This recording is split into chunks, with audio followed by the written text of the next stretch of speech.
Iga jumala aasta lõppedes teeb TV3 ja Kanal 2 tuleviku ennustamise saateid. Ning iga aasta on mul kombeks neid saateid ka vaadata. See on minu pahe või minu nõrkuseks. Ma tunnen huvi, mida neil öelda on, ja iga aasta ma luban, et panen nende öeldu kirja ja vaatan, kui täppi see läheb. Ning iga aasta ma seda ei tee, kuna ma unustan või lihtsalt pole aega.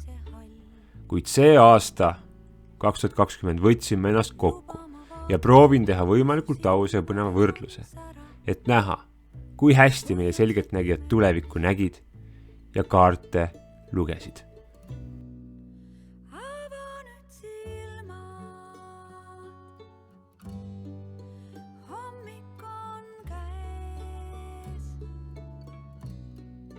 Olgu pealegi,st hakkame kiiresti pihta, ma tahaksin selle video saada lühema kui 20 minutit. Selles videos ma ei räägi ekspertidest ja nende arvamustest ja prognoosidest. Nemad ei väida, et nende jutt on tõde või täpne, nemad püstitavad oma prognoosid reaalsete andmete ja hinnangute põhjal. Ning nad ütlevad ka seda vaatajale. Samuti ei huvita mind meie selgeltnägijate müstikute isiklikud arvamused, mida on üllataval kombel vastikult palju selles saates. Tüütud, igavad ja pehmelt öeldes natuke ärritavad. Robert Pattinson on lihtsalt nii ilus mees. Mind huvitavad ainult nende ennustused ning mida konkreetsemad, seda paremad. Pean kurbusega tõdema, et neid ennustusi on ajaga vähemaks jäänud. Ma veel mäletan 5 aastat tagasi, kui selgeltnägijad proovisid ennustada suuri maailma sündmusi ja maailma lõppe.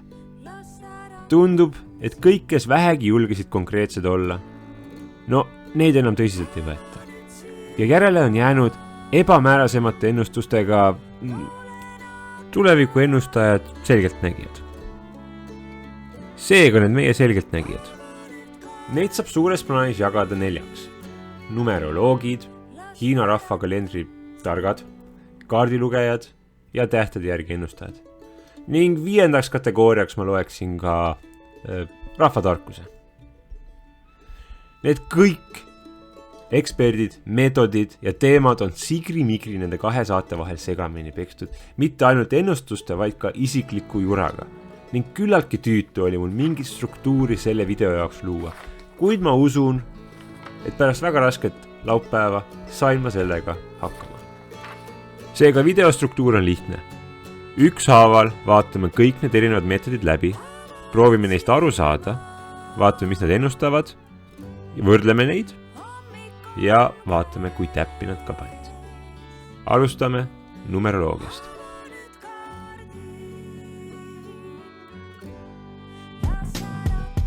Seda aastanumbrit siis arvestatakse niimoodi, et on 2-0, 2-0, eks ju, siis need 2 liidame sama 4. Ossa, kui palju küsimusi tekkis. Seega, aastaarv on mingi maagiline number, mis ütleb meile umbes, mis tulev aasta toob. Mingil juhul ei ole numeroloogia, ei ole ennustamine. Ta on ikkagi just näitab võimalusi. Olgu pealegi, siis aastanumber annab teada, millised võimalused aasta toob.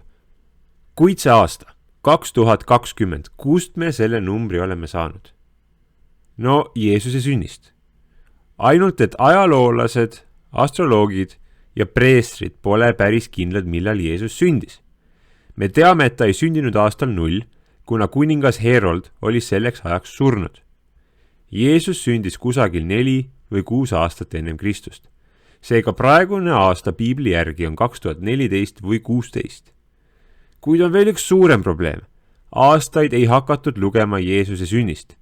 Kusagil 4. sajandil istusid roomlased maha ja arvutasid aja tagasi Jeesuse sündi ja hakkasid aega arvestama meie kalendri järgi. Ning öeldakse, et kui Rooma impeerium lagunes, jäid mõned aastad vahele.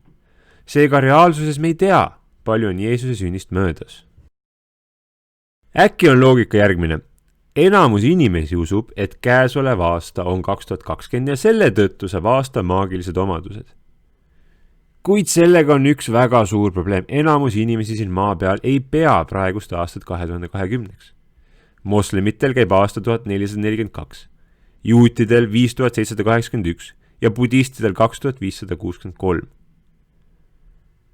Kuid ma võin öelda nii palju, et enamus eestlasi peavad mööduvat aastat 2020. Seega ütleme, et eestlastele kehtivad selle numbri maagilised omadused. Number 4 annab siis kõigile eestlastele teatud võimalused ja nendeks olid. Selle aasta märgusõnad on ehitus, raha kogumine ja enda elule tugeva materiaalse baasi loomise aasta. Ja aasta on äriks on hea, ka kauplemises võib see edu tuua, aga samas võib see aasta tuua takistusi ja piiranguid, aga siis on vaja maha istuda ja mõelda, milleks need takistused on, et vahel. Sama saate lõpus räägib Kai Tamm meile ka Zoroastrismist, kus 23. märtsil algab aasta 3758, et te teaksite. Et elevant on niisugune vaikne ja tõsine ja töötrügav loom ja see iseloomustab ka seda aastat, et väga hea on tegeleda kinnisvaraga, võtta kasutusele uusi maid, teha suuri ja kaugele ulatuvaid plaane ja kõike, mis kindlustaks seda aastat ja üldse, mis kindlustaks nagu elu. Ja ta on väga püsiv aasta, seepärast on see ka hea püsivateks abielusuheteks, et pinnapealsed suhted sellesse aastasse ei sobi. Kuidas seda juttu nüüd kontrollida? Inimesed on targad ja kui tekivad võimalused, siis enamus inimesi haarab neist kinni. Seega isegi kui inimesed ignoreerivad proua Tamme või ei tea tema juttu, peaks olema näha suuri hüppeid ja arendusi kinnisvaras, inimeste säästude kasvu ja võlakoormuse vähenemist. Pikad plaanid väljendavad pikaajaliste investeeringute suurenemisest. Vaatame statistikat. Kui aasta 2020 algas, siis jaanuar-veebruar oli kõik väga tavaline, ostutarv stabiilne, kuni märtsini. Teate miks? Sest märtsis tuli koroona, mida numbrid ette ei näinud. Peatselt hakkas tehingute arv uuesti tõusma, kuid midagi märkimisväärselt ei juhtunud. Võib-olla oligi kevad hea aeg investeerimiseks. Kuid ei, tehinguid tehti vähe ja hinnad kukkusid selle tõttu ka väga vähe. Inimesed lihtsalt ei müünud ja ei ostnud ning hinnad selle tõttu eriti ei muutunud. Säästudega samuti midagi erilist ei juhtunud. Koroona tõttu hakkas veebruaris ja märtsis säästud vähenema. Kuid aasta lõpetas asi stabiliseerus. Ning investeeringud vähenesid sellel aastal absoluutselt igas sektoris, kuna kõik investeeringud läksid riskantsemaks, kuna oli üks haigus. Pankrotistumine oli väga paljudel ettevõtetele väga suureks ohuks. Kui mõni amatöör oleks teie nõuande peale investeerima läinud, oleks te kõigi eelduste kohaselt oma raha tuulde visanud ajal, mil tal endal seda raha vaja läks, kuna enda töökohtki polnud kindel. Kokkuvõtteks, numeroloogia ja zoroastrism panid täielikult puusse. Mitte ainult polnud antud nõu vale, vaid see nõu oli ohtlik. Peab arvestama seda, et majanduses on täna juba märgid jahenemisest veidi ja kõik see metallroti aastal jätkub selleks, et me ei saa üle ega ümber, et kui vaadata tagasi, siis tavaliselt need kriisi või kriitilised situatsioonid on olnud just nimelt saanud alguse rotiga. Tahan kindlasti öelda seda, et eks see sõna kriis saab palju veel läbi jooksma, siis ma soovitaks seda mitte liiga peljata, selleks et näiteks hiina keeles sõna kriis kirjutatakse 2 hieroglüüfiga, millest üks tähendab oht ja teine võimalus. Kanal 2 ei olnud meie Hiina ekspert eriti konkreetne, et siis tuleb mingi kriis, aga tegelikult ei tule, on potentsiaalkriisiks, ega kui tuleb, ei tule, igal juhul on ta õigus. Õnneks oli ta TV3-s natukese konkreetsem. Rott alustab alati uut tsüklit ehk uut 12 aastat. Seega on algamas täiesti uus aasta, uus periood. Ja uus periood algab millega? Algab kriisiga. Sellised kriisiilmingud algavad roti aastal ja saavad sellise põhjavee süvenemise järgneval pühvli aastal. Ja on olemas ka üle pika aja raha valvur. Mida see tähendab? Seega, kui praegu raha on, sul olemas ka tead, mida sa täpselt tahad, siis tuleb see asi, rahaline asi praegu ära teha. On see siis mingi äriline otsus või isiklik otsus, sest praegu on viimane hea aasta, et seda teha. Seega aastal 2023 jaanuar hakkab kriisiga. Tähendab mitte kriisiga, aga kriisi algega, mis puhkeb täielikuks kriisiks aastal 2021 keskpaigas. Aasta 2020 algas tõesti kriisiga. Iraanis, Türgis, Ukrainas, siis olid metsapõlengud ja viimaks tuli koroona. Kuid teate mis? Üle-eelmine aasta algas samuti kriisiga. Venezuelas, Prantsusmaal, Süürias ja Sudaanis. Ning järgmine aasta algab ka kriisiga. Koroonakriisi, Valgevene kriisi, Etioopia kriisiga. Ka ülejärgmine aasta algab kriisiga. Kõik aastad algavad kriisiga, kuna maailm on kogu aeg kriisis. No kui see koroonakriis, see on ju eriline, see on ju globaalne.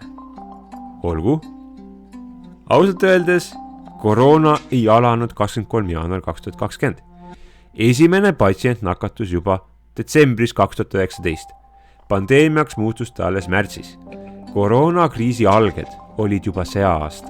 Kriis saavutas oma haripunkti Roti aasta lõpus ja laheneb Pühvli aasta alguses. Ajaliselt ei klapi koroonakriis üldse nende öelduga. See 12 aastat tsükkel ei klapi ajalooga. 12 aastat tagasi, 2008. aastal oli majanduskriis, kuid 23. jaanuaril ei alanud see kriis. Maailm läks majanduskriisi pool aastat varem, see aasta, ja kriisist saadi üle juba Roti aastal. 12 aastat ennem seda oli aasta 1996, kui mitte midagi suurt ei juhtunud. 1984 ei juhtunud samuti mingit globaalset katastroofi. Oli AIDSi epideemia, kuid see algas pea 5 aastat varem, lamba aastal. Sellest tsüklist jäävad välja väga suured globaalsed kriisid, nagu külma sõja algus, terve teine maailmasõda, Jaapani-Hiina sõja algus, suur depressioon, esimese maailmasõja algus, Vene-Jaapani sõda, Prantsuse revolutsioon ja must katk. See 12-aastane tsükkel, mis algab kriisiga, lihtsalt ei klapi reaalsusega. Mis puutub raha kogumisse, siis koroona aasta selleks küll ei sobinud. Ning ettevõtted, mis 2020. aastal pankrotti läksid, olid ettevõtted, millesse 2019. aastal investeeriti. Eelmine aasta polnud ohutu ja hea aasta investeeringuteks. Meie Hiina fiiridel ei läinud tuleviku ennustamine kohe üldse hästi.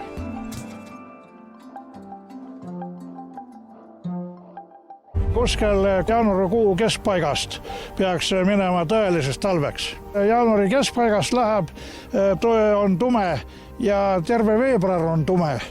Ja siis on juba märts on nii, et märtsi algus on natukene, aga siis on ka kõik. Kevad kindlasti ta jookseb suvesse sisse, see on selge. Esiteks looduse järgi saab tõesti ilma ennustada. Pääsukeste lennu, õhulõhna järgi. Kuid see, kuidas see klipp oli kokku monteeritud, no ma ei saanud mitte midagi aru. Et siis jaanuari keskel läheb tõsiseks talveks, kuid jaanuari lõpp ja veebruar ja märts on mustad, ma pidin kohe eraldi artikli välja otsima, et aru saada, mida sa mõtlesid. Kuid vahet ei ole. Igal juhul meie loodustark eksis. Jaanuaris polnud lund. Jaanuaris polnud külma. Veebruari lõpus tuli pooleks nädalaks lumi maha. Märts oli lumeta. Talv oli soe nagu alati. Kevad oli tõesti pikk, kuid see oli tavalisest soojem. Seega, ma ei tea, pool punkti meie maatarkusele. Kaartidega mindi väga julgeks. Alustame inimestest, täpsemalt sportlastest ja mis neile ennustati. Nii, Ott Tänak. Tal on metsik tööaasta. Tal on metsik selline aasta, kus tal on tohutult läbirääkimisi. Magnus Kirt. Niimoodi vaatan inimest ilma tema nõusolekuta. Ai, palun vabandust. Raamus, ma näen hoopis teisi asju ta kohta. Nurjatu. Tal ei tule halb aasta. Üldse ei tule halb aasta.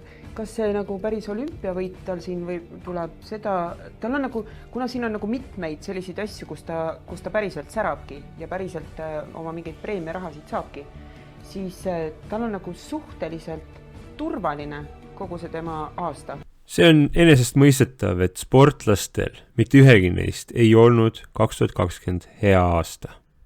ei tulnud ühtegi võitu. Sporti sai vähe teha, raha ei olnud palju. Ott Tänaku auto läks endiselt katki. Mis puutub lepingutesse isiklikku ellu, siis ma ei tea, võib-olla teil läks midagi täppi, kuid ma pigem arvan, et mitte. Jätkame. Kas Uku läheb Eurovisioonile? Issand, isegi võib minna. Hirmus mingi sehkendus on sellega enne. Issa mul oleks praegu nii hea meel, kui see ikkagi olekski nii, et Uku läheb. Jaa, ma panustan, et Uku läheb. Jah, Uku Suviste võitis Eesti Laulu. Ja enne seda oli väike sehkendamine sellise võistlus ise. Kuid Eurovisioonile ta ei läinud. Selle tõttu, et Eurovisiooni ära midagi nii suurt, et Kaarid oleks pidanud seda sulle ütlema. Jüri Ratase karjäär. Siin alguses ta istub ikka väga kuidagi kindlalt siin oma koha peal, tunneb ennast täitsa kodus siin peaministri toolil. Issand, kus ta tahab seal istuda. Ta teeb oma tööd kirega ja ma ei tea, kas meil tulevad valimised. Kuidagi mingi asi tema jaoks, mis nagu oleks nagu selline kiirelt edasi viiv asi või nagu tundub, et nagu see tuleks hullult kasuks kuidagi, see saab jumala järsku, talt lõigatakse kõik need võimalused ära. Just nagu keegi, see ei ole nagu kättemaks ka, aga see on nagu siukene keeramine. Talt nagu võetakse need mingid võimalused ära. Aga ta tuleb ikka igalt poolt välja oma puhta nahaga ja jätkab siin ikka. Jüri Ratast siis ootab reetmine või midagi selle sarnast, kuid ta saab sellest üle. No midagi suurt ei juhtunud. Mingeid võimalusi talt ära ei võetud. EKRE tõesti tegi talle haiget, kuid mitte meelega. Ja nad on talle endiselt nii truud, et ennem astuvad tagasi, kui seda sõprust ohustavad. Aasta lõppedes on tal endiselt kõik kaardid ja manöövri võimalused kasutada. Oi, tal tuleb hea aasta. Ossa püha müristus. Ja, see on Donald Trumpi väga hea aasta. Vastavalt siis sellele, mis on tema soovid, nagu tema soovid täituvad, aga ta läheb ainult üles. Rahaliselt lihtsalt, tal on lihtsalt nii palju raha tuleb sellel aastal. 2020 polnud kindlasti Donald Trumpi aasta. Sellel aastal tabas Donald Trumpi ja tema valitsust kriisi järel. Iraan, koroona, Valgevene, Armeenia. Selle tulemusena jäi ta üheks ebapopulaarsemaks presidendiks ja üks vähestest presidentidest, keda teisel korral tagasi ei valitud. Ning ka rahaliselt ei olnud tal eriti hästi. Ja on kõik rohkem kindlaid inimesi, kelle tulevikku ennustati polnud. Edasi ennustati mõlemas saates aastale tulevikku. Okei, päris palju abielusid tuleb kusjuures sel aastal. Ja lapsi sünnib palju. Perekonna mõttes väga palju inimesed pööravad tähelepanu oma esivanematele. Väsitav aasta, hästi palju kurdetakse selle üle, et ei ole energiat, pole jõudu. Alkoholiga tegeletakse väga palju, kas see on siis meil mingi aktsiisiteemad jälle, mis siin hakkavad, aga inimesed päris palju räägivad alkoholi teemadel. Hästi palju kinnisvara teemat on sellel aastal. Hakatakse endale materiaalsust kokku kuhjama. Armukadedus on sellel aastal väga suur oht. Selline, et mina tahan, minu soovid, et hästi palju sõidetakse üksteisest üle. Aasta lõpupoole tuleb olla oma tervisega hästi ettevaatlik. See on kas see on mingi gripi uus puhang või on see mingi selline, mis puudutab inimeste hingamisteid, mis niidab väga paljud inimesed maha. Aga tuleb selline salapärane ja müstiline aasta, kus juures paljude maskide langemisega. Mingit beebibuumi abielu plahvatust koroona aastal ei olnud. Otse kui vastupidi. Esivanemad ehk definitsiooni järgi möödunud põlved samuti teemaks polnud. Sellel aastal keskenduti peamiselt inimestele, kes on veel elus. Alkoholi eest ma teile samuti punkti ei annaks, kuna olgugi, et alkohol tuli teemaks, polnud see hinnaga seotud. Ja kindlasti pole see asi, mida inimesed 2020. aastast kõige rohkem meelde jätavad. Ning vara ja kinnisvara on meil juba numeroloogia osas selgitatud. Ning siis see aasta lõpp. Grippi ennustada gripihooajal on väga lihtne ja tõesti, ka see talv on gripp küllaltki paljusid inimesi tapnud. Kuid vähem kui tavaliselt. Need piirangud ei mõjuta mitte ainult koroonat, vaid kõiki nakkushaigusi. kui panna koroona ja gripp kokku, siis nakatunuid on see aasta rekordiliselt vähe. Suri tõesti 4 korda rohkem, 50 asemel 200 tükki. Kuid maha niidetud inimesi, kes raskeid sümptomeid põevad, on vähem kui tavaliselt. Kiirelt mainin, et see ei tähenda, et piiranguid tuleks ignoreerida. Või koroona pole ohtlik. See on lihtsalt tunnustus, et meie meetodid praegu toimivad ja neid tuleks jätkata. Tagasi kaartide juurde. Kui need samad kaardid oleks ennustanud esimest koroonalainet, mis oli väljaspool gripihooaega, see oleks muljetavaldav olnud. Eriti kuna esimene laine jättis rahvale kõvasti sügava mulje ja tekitas kõvasti rohkem paanikat. Maskide langemine samuti on vist pigem metafoor, kuna järgmise aasta märtsini ei kao need kuhugi. Aastat pigem iseloomustab maskide tõstmine.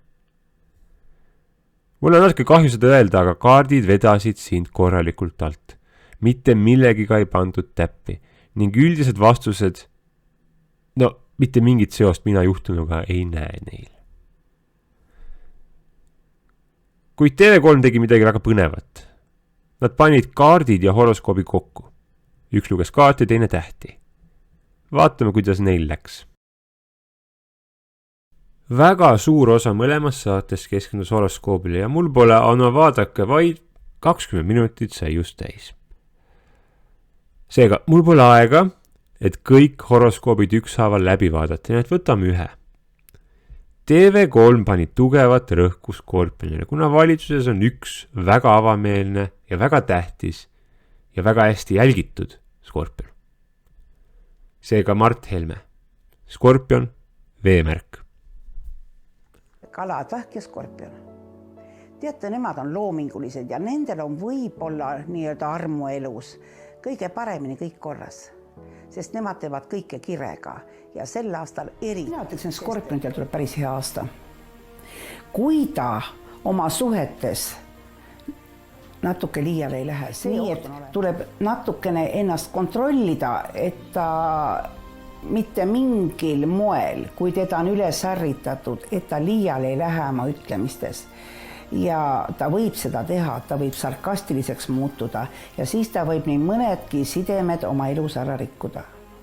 Nii koduses plaanis, oma suhete valdkonnas, tööalaselt.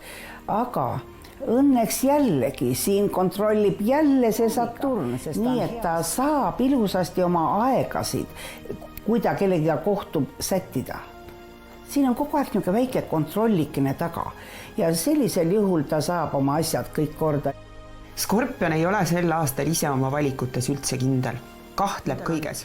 Nad nagu teavad, mida nad tahaks, aga neil on kogu aeg vaja kinnitust sellel aastal. See puudutab nende suhteid, see puudutab nende tööd, et nad ei usalda iseennast, et isegi, et kui neile endale tundub, et see kõik on õige, siis nad tahavad, et keegi teine seda kinnitaks. Siis jooksevad nad pea ees läbi seina ka, sest et nendel on vaja kogu aeg kellegi poolset kaasa noogutamist. Kuigi konkreetne see polnud, aga proovime võrrelda. Oma kunstiliste hobidega Mart see aasta küll ei tegelenud. Viimased muusikapalad ja raamatud jäävad härral 5 aasta taha. Enese väljendamine ja suhtlemine, ennast väljendas ta tõesti väga palju. Selles suhtes, et ta suutis enda seisukohti edukalt edasi anda. Kuid see head talle ei toonud. See kuidas võtta? Kas see hea eneseväljenduse aasta tähendab, et see tuleb tal hästi välja või et see võetakse hästi vastu või et universum soosib seda?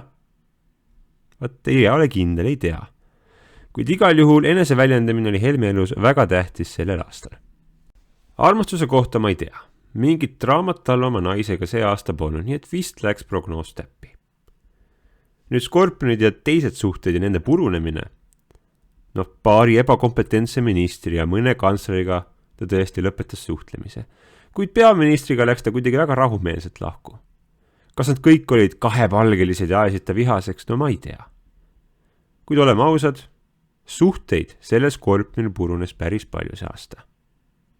Kaartide osas on päris keeruline lugu, et Mardil on 10 000 valijad, kes noogutavad kaasa ja toetavad teda ja nende tõttu arvatavasti läkski ta oma ütlustega liiale ja jookses läbi kõikide normide, ütleme nii. Seega, ma ei tea, võib-olla läks siis kaardid ka päris hästi. Kuid on üks suur probleem. NASA avastas hiljuti, et tähtkujud on 23 päeva nihkes. See tuleneb sellest, et maakera on 3000 aastaga natuke muutnud oma orbiiti. Seega, tegelikkuses on Mart ambur ehk tulemärk. Võtame tulemärgid. Siin ma tahaks kohe hoiatada. Neil on palju võimalusi. Neile tuleb võimalusi lausa kapaga. Ja suuremalt jaolt tulevad need võimalused tööliinis, karjääriliinis, aga neid tuleb jube palju. Aga tulemärgid, eriti nüüd jäär, kahmab sellest kohe kinni. Ja kui ta nüüd kõike tahab korda saata, siis ta ei saavuta mitte midagi. Aga vaat nüüd armastust kui sellist, neil pole aega armastuse jaoks sellel aastal, nii et kui tal mingisugune suhe on, siis see ilusti sujub. Amburil on väga tähtsad seekord tema rahaasjad. Aga sel aastal võib-olla tõesti Fortuna naeratab talle. Ja ta võiks seda täiesti teha ja võib õnne ka olla. Amburid jätavad kuidagi sel aastal selja taha kõik selle, mis on neid vaevanud, mis on neile peavalu ja muret valmistanud. Amburid lõpetavad ära suhted sel aastal, nad on üldse suured tõearmastajad kõikide nende inimestega, kes kuidagigi on kahepalgelised. Vot see on asi, mis nagu amburile üldse ei sobi, ta raiub need suhted täiesti läbi, et isegi kõik, mis ambur ette võtab sel aastal, eriti puudutab see tööd, kõike saadab edu ja võib. See klapib juba palju paremini Martini aastaga. Ta oli väga energiline, sai head palka ministrina ja talle anti väga palju võimalusi minister edasi olla ja väga palju võimalusi ennast tõestada. Teda saatis tööl edu selles mõttes, et ta hoidis oma tsirkuse kõrval ministri kohta kauem, kui oleks pidanud olema võimalik. Ja ta suurendas samal ajal oma tsirkusega erakonna toetust. Ja ta tõesti vihkab kahepalgelust ja ta sai ka Jüri Ratasest ja paarist ministrist niimoodi ka lahti viimaks. Oi kurja. Vabandust, horoskoop on nihkes, aga tahapoole nihkes. Tegelikkuses on Mart hoopis kaalud. Õhumärgid on veevalaja, kaksikud ja kaalud. Ma ütleksin niimoodi, et nemad elavad nii-öelda oma päi. Ja neid on võib-olla teistel inimestel kõige raskem mõista sellel aastal nüüd. Aga nende jaoks on suvi suurepärane. Õige aasta. Kaaludel võib selline lugu tulla, et äkitselt on vaja teha remonti. Võib-olla mingi radiaator lekib näiteks ja tal pole seda plaanis olnud. Aga mitte midagi pole lahti, ta leiab alati endale ustavad sõbrad, kes teda aitavad. Nii et ta side ongi nagu vanemad, tema kodu, ta on tugev märk, ta jõuab alati kõik asjad ära tehtud ja see ongi temal järgmisel aastal primaarne. Kaalud vajavad sel aastal hästi palju tähelepanu, hoolimist ja kiitust ja tunnustust ja nad on võimelised, no kuidas ma ütlen, nad on võimelised natuke ka valetama ja varastama selle nimel, et tähelepanu saada. Et nad lasevad ennast petta, nad lasevad isegi siis, kui neid tunnustada selle eest, mida nad teinud ei ole, et kui neid lihtsalt kiita, siis seda nad naudivad ja tahavad, et nendel on selline tähelepanu vajaduse aasta. Kaalud on väga romantilised sel aastal, nad reisivad palju, nad reisivad ilusatesse kohtadesse, nad tahavad ilu ja romantikat sel aastal enda ümber ja kaalud õpivad sel aastal ütlema ei õige koha peal. See läks kõik üllatavalt hästi täppi. Kas hea aasta oli remontimiseks, seda ma ei tea, kuid Mart sai oma sõpradele erakonnakaaslastena päris palju toetada ning ta jõudis tõesti väga palju see aasta saavutada. Ning suvi oli ka väga hea, üldse kogu valitsusele. Ning nagu öeldi, inimestel oli raske mõista tema seisukohti ja ta sai päris palju kriitikat selle eest. Kaardid rääksid samuti küllaltki täpselt. Tal oli tähelepanu vajadus, ta saavutas palju, suvi oli jälle hea, kuid astronoomid vaidlevad NASAle vastu ja ütlevad, et vana horoskoop on õige. Et tegelikkuses ei ole vahet, mis tähtkuju on päikesega risti. Ja kujutate ette, ma nõustun nende astroloogidega. Tegelikkuses see tõesti pole tähtis. Kõik need 3 tähtkuju olid nähtaval, kui Mart sündis. Tähtkujud on nii suured, et päike ei peida neid täielikult mitte kunagi ära. Ning nagu me nägime, on horoskoop nii üldine, et see sobib kõigile.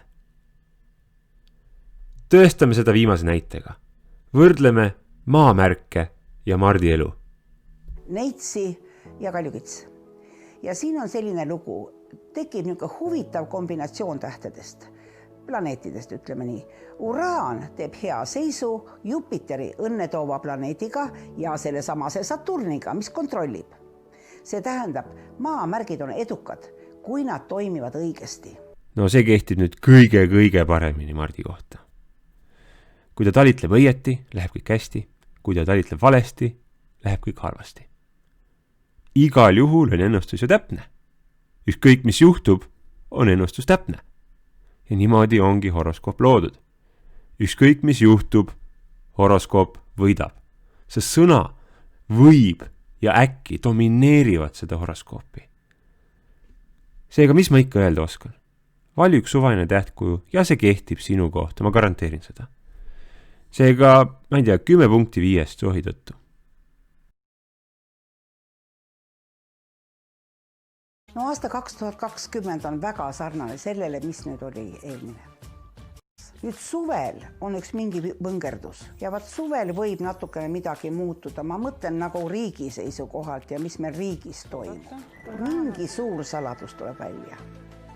Ja see tuleb väga ootamatult välja. Ja sellisest kohast, kus me ei oota seda. Ja tõenäoliselt on see selle kalatööstusega seotud. No see läks küll täiesti puusse. Poliitikas oli väga palju vangerdusi see aasta. Kuid need toimusid kõik kevadel, kui ministrid ja kantslerid tulid ja läksid. Suvi oli rahulik ja kriisideta. Kas poliitika oli sama, mis eelmine aasta? No, niimoodi saaks öelda. Ainult, et eelmine aasta polnud koroonat, polnud Valgevenet ja ei olnud nii palju ministrite tagasiastumist. Kõige suurem muutus poliitikas oli Helme tagasiastumine, mis samuti suvesse ei jäänud. Ning see kalatööstuse saladus, no ei, lihtsalt ei. Võib-olla saab seda saladust pidada Estoniaks. Kuid oleme ausad, sealt leiti auk. See pole suurem asi saladus, see on lihtsalt üks auk. Saladus selgub siis, kui midagi ka teada saame. Ja seda saame teada alles võib-olla järgmine aasta. Ning see pole ootamatust kohast, see tuli ühelt rootslaselt. Kui mõni hiinlane või ugandalane oleks seda avastanud. Aga ei, rootslased, inimesed, keda see katastroof kõige rohkem mõjutas. Nüüd TV3-s tegi sama tähetööd Igor Mang. Nii et jaanuar on aasta esimese poole kõige raskem kuu. Seal on tegemist maavärinatega ja muude loodusõnnetustega, tööstusavariid, raudteeavariid, võib ka mingid epideemiad olla. Eestile on väga tähendusrikkad. Esiteks veebruar on palju pingeid, on ilmselt valitsuses ja seal parlamendis on mingite nagu tuleviku eesmärkidega seoses. Nii, ja siis on juuli enne puhkusele minekut ja oktoober on ka, ei ole välistatud jälle mõne ministri väljavahetus või. Alustame algusest. Jaanuari ennustati kriisi, täpsemalt 4 mingisugust kriisi. Maavärinat, tööstusõnnetust, rongiavariid ja mingit epideemiat. Jaanuar ei olnud märkimisväärne kuu maavärinate osas. 2020. aasta kõige maavärina jõhkram kuu oli oktoober, kus suri üle 100 inimese. Aasta 2020 oli mitmeid tööstusõnnetusi, kuid kõik oli aasta teisel poolel ja jällegi tööstusõnnetuste poolest ei jää see aasta kõige rohkem meelde. Või mis? Ning võivad olla mingid epideemiad. Ma olen kindel, et TV3 ja Mangi toetajad haaravad sellest lausest niimoodi kinni, et jube. Sellel hetkel, kui Mang seda rääkis, oli koroona juba avalik ja Hiinas levimas. Maailma jõudis see haigus veebruaris ja Eestisse alles märtsis, kusagil siis, kui see pandeemiaks muutus. Seega haigus ei alanud jaanuaris ega veebruaris, see algas detsembris. Haigus ei saanud pandeemiaks enne märtsi. Seega ta pani puusse. Ning kui keegi hakkab mulle selgitama, et kuupäevaga võib natuke määramatu olla ning suures plaanis ta nägi koroonat ette, siis lihtsalt ei. Ta ennustas maavärinat, tööstusõnnetust, rongiõnnetust ja võib-olla mingit väikest epideemiat. 4 asja, millest ühes polnud ta kindel ja 3 pani täiesti puusse. Ta on alla 25% õige. Nii lihtne see ongi. Ta eksis rohkem, kui pani täppi. Sa ei saa eksamil valikvastustega küsimustele kõik vastused ära märkida. Miks peaks see kehtima päris elus? Kordan üle, ta eksis üle 75%. Veebruaris siis pidi midagi juhtuma parlamendis. Midagi seoses tulevikuga. Võiks öelda, et see on jälle see koroona, aga jälle ei. Valitsus ja tema kanslid hakkasid veebruaris plaane tegema, kuid parlament hakkas oma muudatuste ja vaidlustega alles märtsi lõpus pihta. Ning kõik kuud räägitakse parlamendis tulevikus, kuna see on nende neetud töö. Ja muidugi suve lõpus ja sügise alguses ei vahetunud ühtegi ministrit. Märts ja novembrid olid need põnevad kuud. Ja sellega ongi kõik. Tähetarkusega me lõpetame. Hindeks, ma ei tea, -1 punkti 10 äkki.